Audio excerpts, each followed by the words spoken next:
ouvintes do Dharma, aos seguidores de Nichiren Daishonin Sama, ouviremos o Gosho sobre Urabon. Eu coloquei as suas oferendas de um saco de arroz, arroz tostado, melões, berinjelas e outros itens antes de Buda. Quanto à origem do festival conhecido como Urabon, entre os discípulos do Buda houve um que se chamava Mukurei. No lugar em poderes transcendentais entre os discípulos do Buda, ele ficou ao lado de Sharihodzu, no lugar da sabedoria. Esses dois eram como o Sol e a Lua, variavam sobre o Monte Sumeru, ou como os ministros da esquerda e da direita que prestam assistência a um grande rei.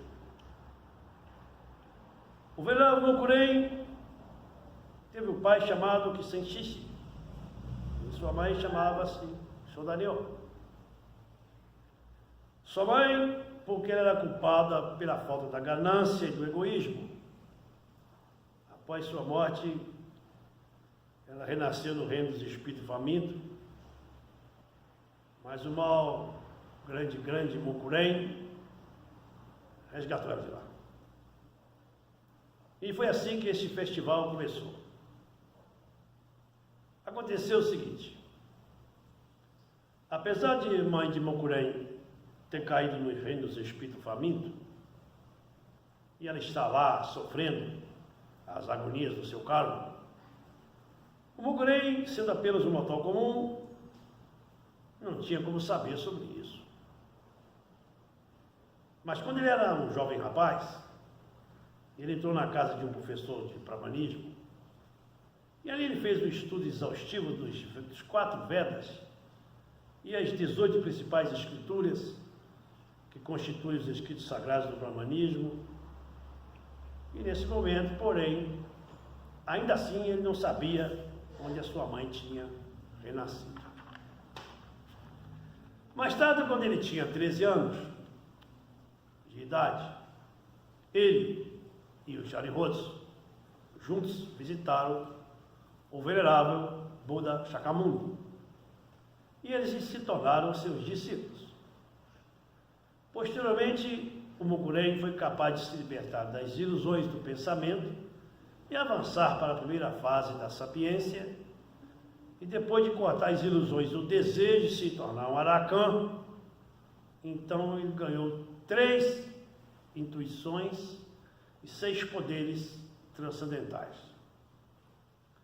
Tendo aberto o olho divino, ele podia ver o inteiro mundo do sistema como se ele fosse refletido em um claro e grande espelho. Sua visão penetrou na terra e ele pôde ver nos 3 maus caminhos que a sua mãe estava lá no reino dos espíritos famintos. Assim como nós, quando olhamos para baixo, através de uma camada de gelo, nós podemos ver peixes debaixo do gelo, quando o sol da manhã brilha sobre eles. E como o Mukurei olhou para baixo, ele viu que sua mãe não tinha nada para beber, não tinha nada para comer. Sua pele era como a de um fazão dourado quando as suas penas foram arrancadas, e os seus ossos eram como as pedras redondas colocadas uma ao lado da outra. A sua cabeça era grande como uma bola e o pescoço fino como um fio, e seu estômago como um grande mar inchado fora. A sua aparição, quando ela abriu a boca e pressionou as palmas da sua mão juntas, implorando por algo, era tal que ela se assemelhava a uma sanguessuga faminta, quando sente o cheiro dos seres humanos. A sua figura, quando ela olhou para o seu filho que ela tivera em sua existência anterior, começou a chorar e sua forma de fome foi além do poder de analogia para ser descrito. Pode-se imaginar o quão angustiante essa visão deve ter sido para o Mogurei. O monge Sunkan, que é administrador lá do templo Rosodi, ele foi exilado lá para a ilha de Kashmir. Com seu corpo nu, seu cabelo pendurado, desvinculado, ele vagou desperdiçado e fino à beira-mar, onde ele pegava pedaços de algas e a envolvê-las sobre seus lombos, e com um único peixe agarrava com a mão direita e roía com os dentes. Naquela época, um jovem monge que chegou a serviço à ilha para visitá-lo disse assim: gostaria de saber qual que é a visão mais miserável, o monge Sunkan ou a mãe de Mogurei? Atrevo-me a pensar que foi ainda mais lamentável olhar para o sacerdote do que para a mãe de Mogurei. Mogurei ficou tão emocionado e também com pena ao ver sua mãe, que ele imediatamente empregou seus grandes poderes transcendentais e ofereceu um pouco de arroz para sua mãe. Sua mãe ficou muito contente, aproveitando um pouco de arroz com a mão direita, enquanto escondia o resto com a esquerda, ela enfiou o arroz na boca. Mas o que aconteceu em seguida foi que o arroz transformou-se em combustível e começou a queimar. Ela explodiu em chamas, como se fosse um feixe de tocha aceso, e o corpo de sua mãe crepitava queimando-se. Quando Mogurei viu isso, ele entrou em pânico e ficou totalmente confuso, e utilizando seus poderes transcendentais, convocou por adiante uma quantidade de água, uma inundação. Mas a água transformava em combustível e o corpo da sua mãe queimava-se ainda mais ferozmente.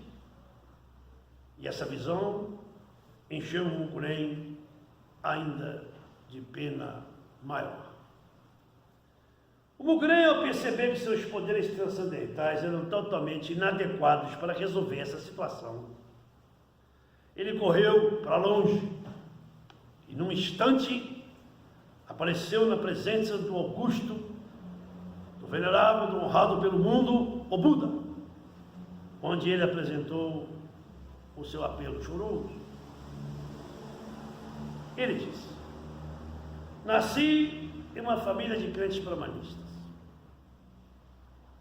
mas depois eu me tornei um discípulo do Buda, ganhei o posto de Arakan, me libertei do renascimento do mundo tríplice e adquiri 3 intuições e 6 poderes transcendentais com o estado de Arakan. Mas agora, onde eu tento resgatar minha própria mãe do mundo da fome, dos seus grandes sofrimentos que a afligem, eu pareço apenas para fazer a sua angústia e a sua dor pior do que antes, o que enche o meu coração de tristeza. Então o Augusto, o venerável, o honrado pelo mundo, o Senhor Buda, respondeu: sua mãe cometeu graves erros. Você só não tem o poder para resolver essa situação. E de fato, ninguém, nem os deuses do céu, nem os deuses da terra, nem os demônios do céu, nem os demônios da terra, nem os brahmanas, nem os taoístas, sacerdotes, nem os 4 reis celestiais, nem os deuses Dai Shakutenô, Daimon-tenô, nenhum deles tem o poder para fazer. E assim, no 15º dia do 7º mês, você deve reunir todos os outros santos monges das 10 direções, os sacerdotes dos 10 mundos, preparar para eles oferendas de alimentos e bebidas que representem uma centena de diferentes sabores, e o Senhor apresente a eles com o propósito de resgatar a sua mãe do mundo dos sofrimentos. Mukurem fez exatamente como o Senhor Buda, honrado pelo mundo, tinha instruído. Com resultado, a sua mãe foi liberta do reino dos espíritos famintos, para onde ela tinha sido destinada a sofrer por um período de 500 existências. Um cálculo. Nós somos informados, na escritura conhecida como Sutra Urabon, e essa é a razão, pela qual, mesmo agora, nesta última idade, a Era de Mapô, após o falecimento do Buda, as pessoas realizam essa cerimônia Urabon com o propósito de salvar seus antepassados. No 7º dia, isto é, no 15º dia do 7º mês. Isso é uma prática comum para eles realizar. Eu me tirei.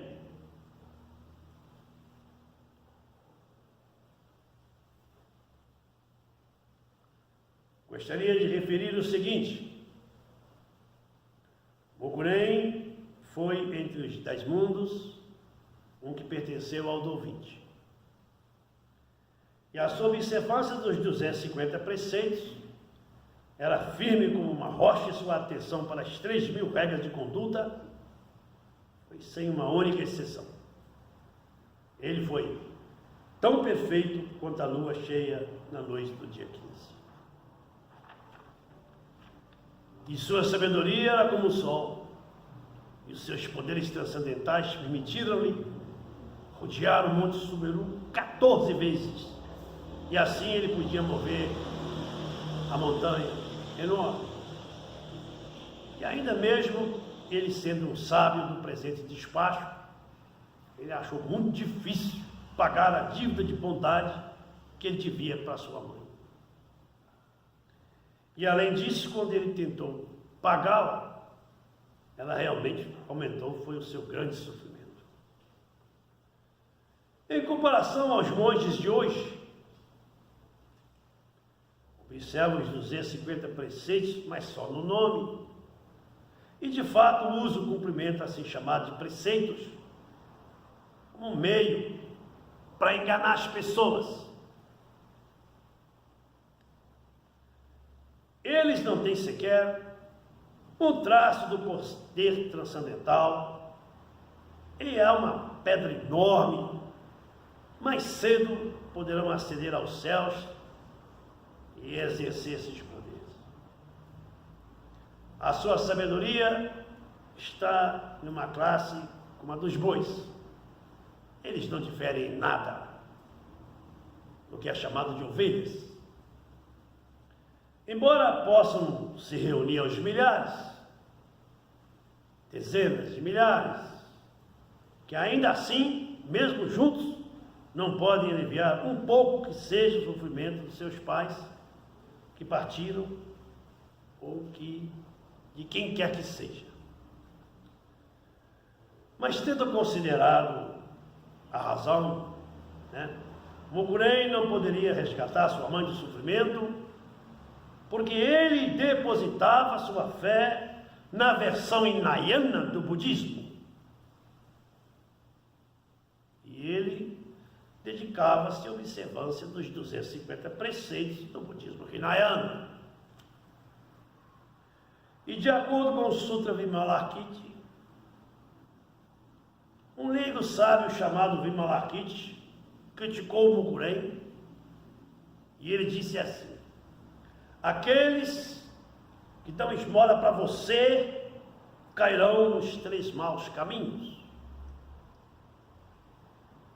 E o significado dessa passagem é que, embora o venerável Mao Mukurem seja um homem mais digno, porque observa 250 preceitos, aqueles que fizerem oferenda para ele irão renascer em um dos 3 maus caminhos.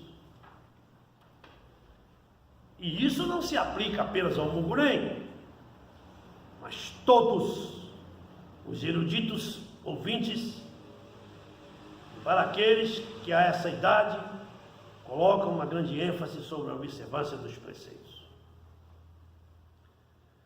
Mas em comparação com o Sutra de Lótus, o Sutra Vimalarkit, que acabo de referir-me, não é mais que um humilde servo diante das fileiras dos redentores.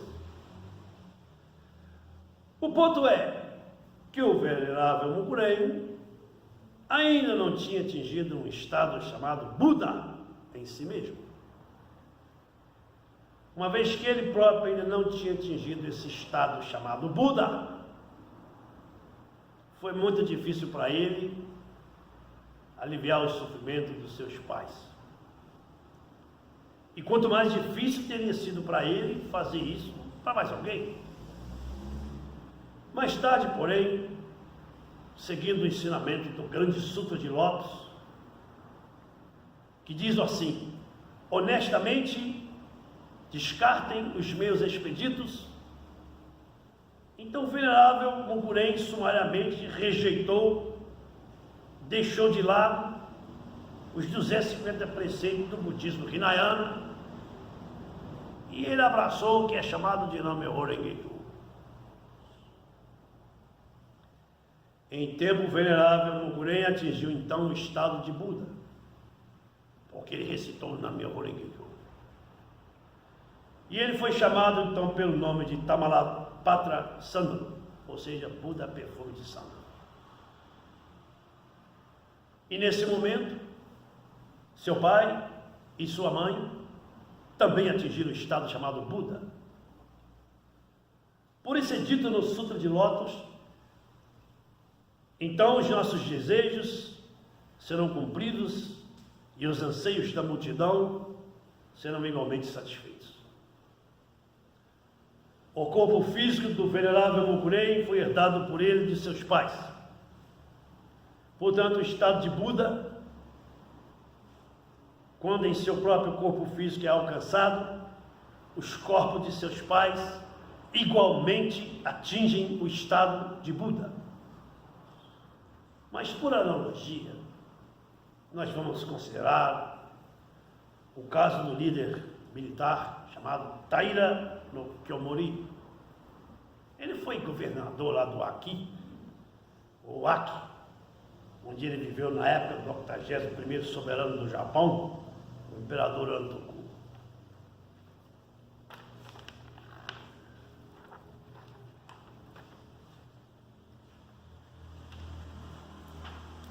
Kiyomori participou de uma batalha atrás da outra. Ele derrubou os inimigos da nação e em tempo ele avançou para o mais alto posto do governo, que era o de grande ministro da Estado. O imperador Antoku, que era seu neto, todos os membros do seu clã foram autorizados a entrar lá no palácio e a eles foram atribuídos posições de grandes destaques. Kiyomori se realizou e teve na palma da mão todo o país, toda a nação do Japão, com suas 66 províncias e suas 2 ilhas periféricas, e as pessoas se curvavam diante dele como as plantas e as árvores curvam diante de um grande vento. Mas ele se tornou arrogante, ele se tornou cheio de orgulho, e no fim tratou os deuses e os budas com desprezo, e ele tentou impor-se aos templos e seus santuários e aos sacerdotes budistas.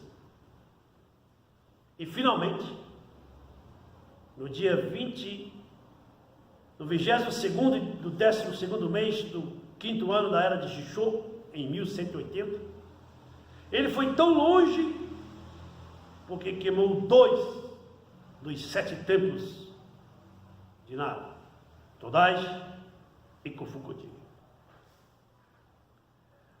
O castigo para essa grave ofensa logo caiu sobre a pessoa do ministro por um grande sacerdote.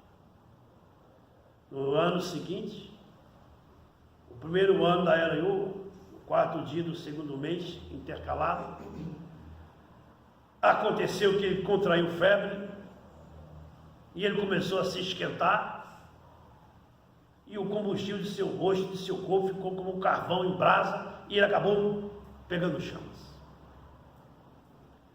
No final, a sua língua saltou do seu corpo e ele morreu com o calor que emanava dele. E o resultado da sua falta grave, em seguida caiu sobre o seu segundo filho, chamado Munemori. Munemori pensava-se que ele tinha afogado lá no mar ocidental, na batalha de Danoro, mas ele veio flutuando no horizonte leste, onde ele foi capturado, preso e forçado a ajoelhar-se na presença do general de direita chamado Minamoto Hirotomo. Enquanto isso, o terceiro filho dele, Kyomori, Tomomori, atirou-se ao mar e virou excremento de peixe. E o seu quarto filho, Shigehira, estava preso, estava amarrado, e depois de ter sido arrastado, primeiro através de Kyoto, e em seguida através de Kamakura, elas no final entregaram aos 7 principais templos os seus corpos. Uma grande multidão de 100 mil seguidores estavam lá no templo, se reuniram lá e declararam que ele é inimigo do Buda e reduziram ele a espadas. O maior mal entre os males, produz consequências que afetam não só os seus autores pessoalmente, mas se estendem aos seus filhos, aos seus netos, e assim por diante até a 7ª geração. E o mesmo é verdade para o bem maior entre os homens. O venerável Mukuren depositou a sua fé no Suda de Lótus, que é o maior bem que existe. E, portanto, não só ele mesmo atingiu o estado de Buda, mas seu pai, sua mãe, fizeram o mesmo. Não é só isso, mas todos os seus pais, todas as suas mães, de até 7 gerações anteriores, e as 7 gerações que se seguiram, de fato, de incontáveis vidas antes e depois, foram capazes todos de atingir o estado de Buda, por mais incrível que possa parecer. E além disso, todos os seus filhos, suas esposas, seus maridos, seus vassalos, seus apoiadores e inúmeras outras pessoas que estavam habilitados somente para escapar dos 3 maus caminhos, todos atingiram o primeiro estágio da segurança e em seguida o estado de Buda, que é o estado chamado iluminação perfeita. Portanto, é dito no 3º volume do Sutra de Lótus da Bolei Maravilhosa, que nós rogamos que o mérito obtido através desses dons possa ser repartido a todos, de modo que nós e outros seres que vivem juntos, todos juntos possamos atingir a natureza do Buda. Com tudo isso em mente, noto que você tem um neto chamado Jibubo. Ele é um monge budista. Esse sacerdote Jibubo não defende os preceitos e ele é desprovido de qualquer sabedoria. Mas ele não respeita nem mesmo um único dos 250 preceitos, nem uma única fase das 3.000 regras de conduta de um sacerdote. E em sua falta de sabedoria, Jibubo está além de uma classe como a dos bois, dos cavalos, e por causa da sua inobservância das regras de conduta, ele se assemelha mesmo a um macaco. Mas ele reverencia o Buda Shakyamuni. E ele coloca sua fé nos ensinamentos do Sutra de Lótus. Por isso, Jibubo é como uma serpente que prende uma joia em sua boca e um dragão que tem relíquias sagradas em sua cabeça. Uma videira de glicinas pelo entrelaçamento em torno de um pinheiro pode subir 1000 metros para o ar, como um guindaste, pois tem suas asas para confiar e ele pode viajar 10.000 milhas. Mas não se trata da sua própria força que lhe permite fazer essas coisas. O mesmo se aplica ao monge chamado Jibubo. Embora Jibubo seja como uma videira de glicínias, porque ele se apega ao pinheiro que é chamado Sutra de Lótus, Jibubo é capaz de subir a montanha do perfeito esclarecimento, porque ele tem as asas do único veículo que se pode confiar, o Sutra de Lótus.